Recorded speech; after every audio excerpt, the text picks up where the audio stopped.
Hello there, welcome back to the channel. This is Nerd.World Films.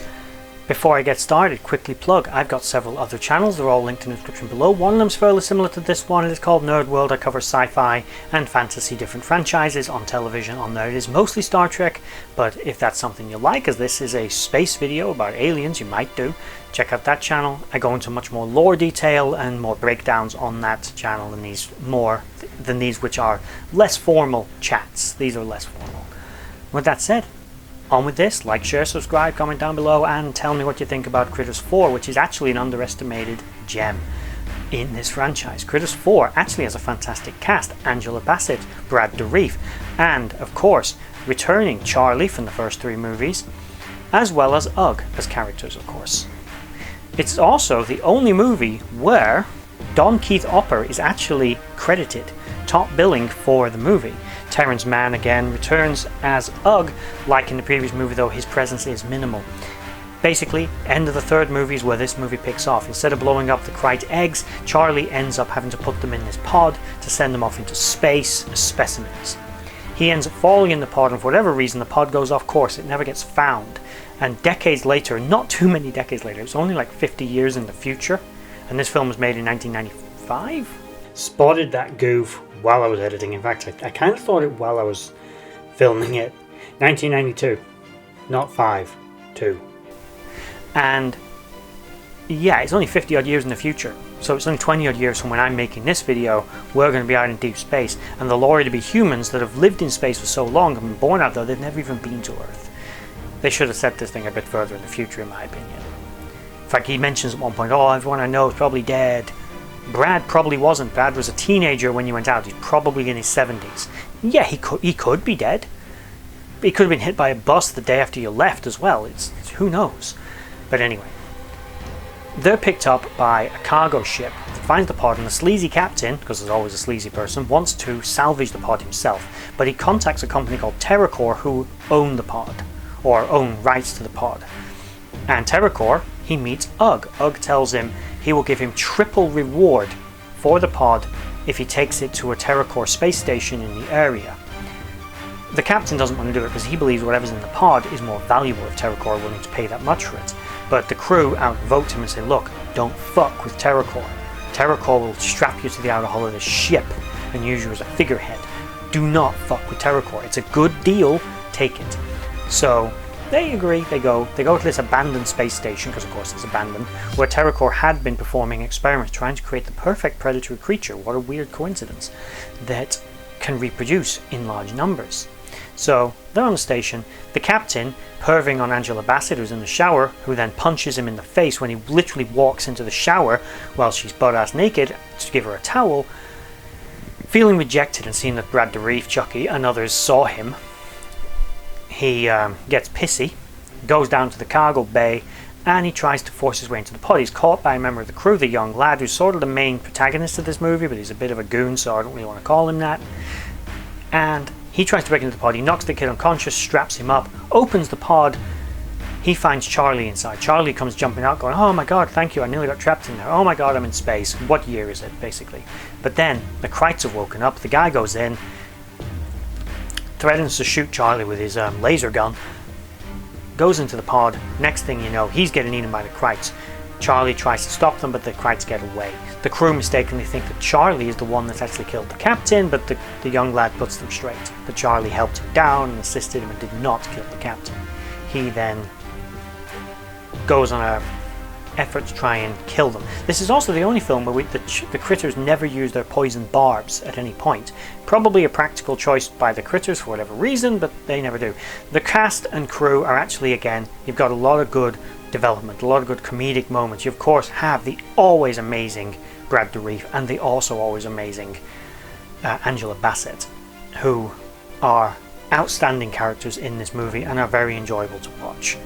You've got another member of the crew who's clearly a drug addict who's trying to get into the pharmacy all the time. Eventually does it, gets himself killed when they tell him the critters are moving, they can see them on the sensors moving towards him. He won't leave because he dropped his bag of drugs and he wants to pick them all up, so he gets himself eaten, probably making the critters high in the process. Then they're basically trying to get out of there. Charlie tries to kill one of the critters that gets aboard their ship because I'm condensing a lot here. There is a lot going on in this film. I'm going to condense it because although I've given a lot of spoilers away in the last few films, I actually think this one, there's a lot of formulaic stuff happening, but I don't want to spoil absolutely everything. And besides which, a lot of it is just fluff and filler. But it is enjoyable fluff and filler. Basically, they're trying to escape the station. Brad Dourif turns around to everyone after the drug addict dies and he's like, look, the captain's dead, this idiot's dead. TerraCorp can have their shit. I don't care about the money. I want to live. I'm leaving here. The space station's core is also going to go critical. It's going to explode. And the computer AI controlling the space station is suffering from neglect for decades of being inactive and basically is barely functional. And they're basically tricking it into working for them because they have to tell it, instead of computer open up this door, it refuses. You go, computer, do not open up this door for me. The computer opens up the door. It's a bit ridiculous, and then again, this is a Critters movie. Of course it's ridiculous. But Charlie trying to kill one of the critters that's aboard the ship with a antique handgun from the 20th century ends up blowing out the consoles. They can't fix them in time, so they have to come off and wait for TerraCorp to turn up. When Ugg and his TerraCorp goons turn up, they begin beating people up because they realize that they've opened up the pod, which was the thing he told them not to do. Then Charlie goes like, Ugg, it's you, it's me, it's Charlie. And he's like, hi Charlie, I'm going to kill you if you don't give me the crates. And he's like, what's happened to you? A lot of fans of this movie, one of the biggest complaints they have is Ugg was a hero for the first 3 movies. They made him a villain for the 4th. And it was a bad decision. It was a really bad decision. He was a great character. To suddenly make him the villain felt cheap and not earned at all. But the young, annoying lad who's a bit of a douche is leading his guards around a chase around the station. They don't know that the station won't respond to their controls properly, so he's able to lock them into various areas. He eventually locks them in the specimen room where the critters who've been breeding are using this sort of maturation chamber to artificially age many of their new babies. And they kill all of his guards. He then goes to a place where they'd spotted a few eggs earlier, which they'd ignored. He grabs about 3 of the eggs and he takes them and starts juggling them in front of Ugg, saying, let the guys go, we gotta leave, or I might destroy these eggs. He starts destroying them by accident on the floor and he eventually throws them to Ugg. Ugg tries to get it and he gets sort of tackled by Charlie. But at this point he's already killed Brad Dourif. Spoilers, that was a bad moment. Brad Dourif died. Who did you think he is? Sean Bean? Jesus Christ. Anyway, they end up leaving the station on his ship, but they come back in to check on. He wants to see a man that he saw as his closest friend and somewhat father figure, the young douche. But Ugg gets up and Charlie ends up having to put him down properly this time with a bullet to the head from his nice antique 44 Magnum. The most powerful handgun in the world. Anyway, there we go. They escape. Charlie screws up the ship and sends it off course, and that is the last we see of Charlie in this franchise. There is only Critters 5 and the TV series that I'm not going to cover because I haven't seen it. So I'm not going to cover Critters A New Binge. There's only 8 episodes. It was originally meant to be a movie that got broke down into 8 episodes instead. I've never seen it, can't say whether it's any good. I do want to see it though, but I live in Britain and I can't actually get it legally here, and I can't be bothered to find an illegal copy of it. Not that I would do that allegedly. Anyway. After this though, there is Critters Attack, which is the 5th movie, which is more recent, made more recently, and that is a film for next time. And in case you're wondering, in case you've noticed and watched these things back to back and noticed I'm in the same clothes every time. I'm just really dirty, I just don't change my clothes.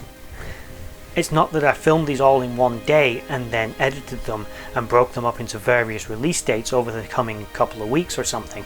I wouldn't do that. I just don't change my clothes. Nerd score. Very important for all of my Nerd Talk videos.